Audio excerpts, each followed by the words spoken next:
La 8e revue annuelle des réformes politiques et programmes et projets communautaires de l'UMOA, ouverte ce lundi à Abidjan durant 3 jours. Une quarantaine d'experts de la question vont évaluer la mise en œuvre des 107 textes réglementaires, les 15 projets et programmes communautaires en Côte d'Ivoire. Des détails avec Dangui Dangui. La mise en œuvre des réformes communautaires relatives à la libre circulation des biens et des personnes reste un défi pour la Côte d'Ivoire. Le pays est pourtant crédité d'un taux moyen de mise en œuvre des politiques de l'Union économique et monétaire ouest-africaine de 82,57%.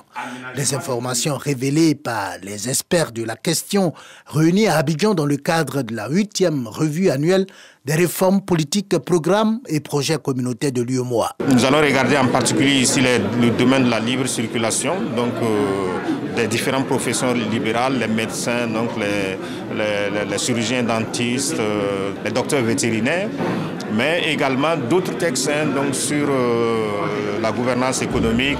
La Côte d'Ivoire travaille pour y remédier, selon le représentant du ministre de l'Économie et des Finances à cette rencontre.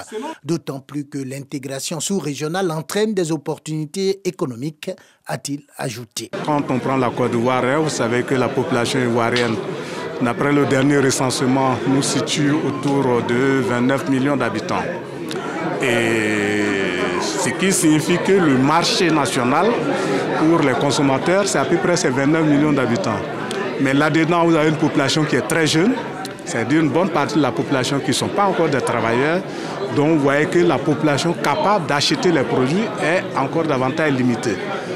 Alors qu'en allant dans l'intégration régionale, nous avons accès à l'ensemble, pour ce qui concerne l'UMOA, accès à l'ensemble des 8 pays membres, donc ce qui nous donne près de 200 millions de personnes. Des représentants d'une quarantaine de structures vont évaluer durant 3 jours la mise en œuvre de 127 tests réglementaires, 15 projets et programmes communautaires de l'Union économique et monétaire ouest-africaine en Côte d'Ivoire, pour un montant de plus de 59 milliards de francs CFA.